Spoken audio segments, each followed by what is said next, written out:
ساعات قليلة جدا تفصلنا عن مباراة النهائي بين الأهلي والوداد، و80 مليون أهلاوي في انتظار المباراة. كل جماهير الأهلي بتقول يا رب. النهارده صحيفة سيتي بريست كاتبة إن الأضواء كلها على بيرسي تاو، وكاتبة إن بيرسي تاو المرشح الأول في قارة أفريقيا للفوز بالكرة الذهبية كأحسن لاعب محترف في سنة 2023، وكاتبة إنه صاحب الفضل لصعود الأهلي إلى المباراة النهائية. وقالوا في باقي الخبر إن بقاء بيرسي تاو في الأهلي هيرفع نجمه أكتر إنه يكون الفائز بالكرة الذهبية. كولر النهارده مأكد على التسجيل في مرمى الوداد من أول دقيقة، وقايل للعيبة إنكم لازم تستغلوا المساحات لأن الوداد هيبقى سايب مساحات كتير فاضية. صحيفة ماركا الأسبانية كاتبة عن مباراة الأهلي والوداد، كاتبة إن الأهلي أفضل خط هجوم في القارة. هجوم أحرز 4 أهداف رايح جاي في نصف النهائي، هجوم أحرز 10 أهداف خارج ملعبه. الأهلي لعب في نهائي الكؤوس 11 مرة بره ملعبه وكسبهم. كسب دوري الأبطال 5 مرات، 3 كاس كؤوس و3 بطولات سوبر أفريقي. كولر النهارده عنده كل الحلول للفوز بالماتش، كل الصفوف الحمد لله كاملة ولا في إصابات ولا غيابات. الوداد آخر مباراتين على ملعبه ضد سيمبا التنزاني وصن داونز أحرز هدف واحد بس، وللعلم مباراة صن داونز كانوا بيلعبوا 10 ومطرود منهم واحد، وتأهل الوداد كان بالصدفة على حساب سيمبا التنزاني بضربات الجزاء. في تصريح ساذج بقى لمدرب الوداد بيقول انا عارف ان الاهلي هيلعب بتشكيله مباراه الذهاب.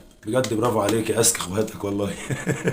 ده انت يا اخي غلبت رضا عبعال في تصريحاته اقسم بالله. بص يا حبيب اخوك، الاهلي لعب 9 ماتشات منهم 5 في افريقيا ومباراه في السوبر و3 في الدوري. مفيش ولا مره لعب بنفس التشكيله في ال9 ماتشات. غير في خط الوسط 7، وغير في خط الهجوم 7، وغير في خط الدفاع 8، وغير 3 حراس. يبقى انت جبت الكلام ده منين؟ انت بتنجم ولا بتستنتج ولا ايه بالظبط؟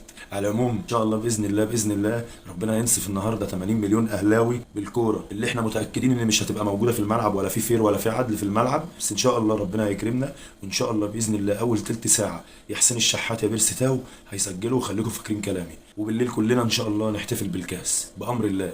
اهلاوي انا والفخر ليا، وان شاء الله ال11 اهلاويه. سلام عليكم.